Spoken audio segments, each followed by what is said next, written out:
فضيحة في النادي الأهلي، فضيحة بمعنى كلمة فضيحة. هل الإعلام المصري هياخد كلام القندوسي وهيحقق فيه وهيعمل مادة إعلامية كبيرة؟ لأن الكلام اللي قاله القندوسي ده خطر جدا وكلام كبير جدا عن بعض الوكلاء اللي انت لازم تخش النادي الأهلي عن طريقهم. هل الإعلام المصري هيتكلم في الموضوع ده فعلا باحترام وباحترافية؟ لأن الموضوع خطير جدا وكبير جدا جدا جدا، ولو هتفتح فيه تحقيق في ناس كتيرة وكبيرة، ناس كبيرة جدا في النادي الاهلي هتتضرر. ليه؟ اللعيبه بتاعت شمال افريقيا، الشيبي والقندوسي والناس دي ما بيكذبوش، مش بتوع كذب. فاللي قاله ده حقيقه.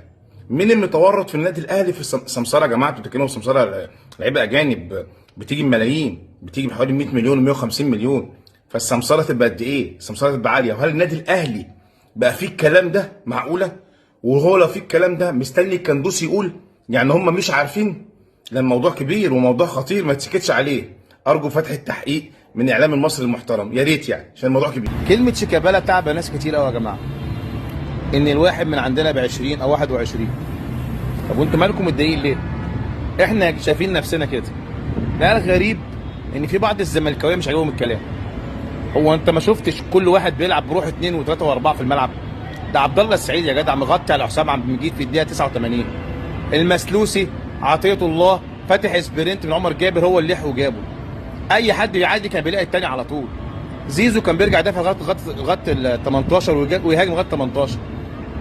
انتوا مش عاجبكم الكلام ده ليه؟ يعني ايه اللي مزعلكم؟ يعني واحد من عندنا ب 20، يعني انا واحد مبسوط يا عم، واحد ب 30 ب 40. وبرضه ناس مش عاجباها كلام كابتن هشام نصر.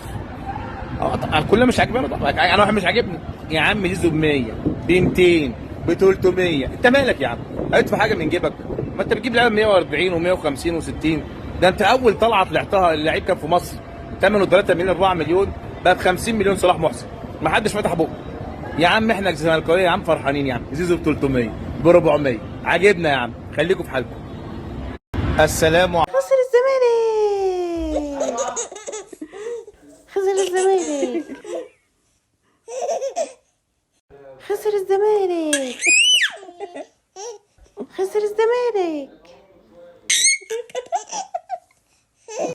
خسر الزمالك، خسر الزمالك،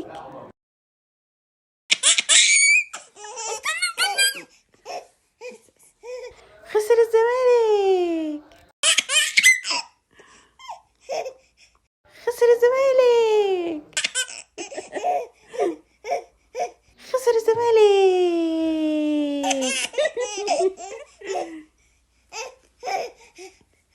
خسر الزمالك، زمالك، خسر الزمالك، زمالك.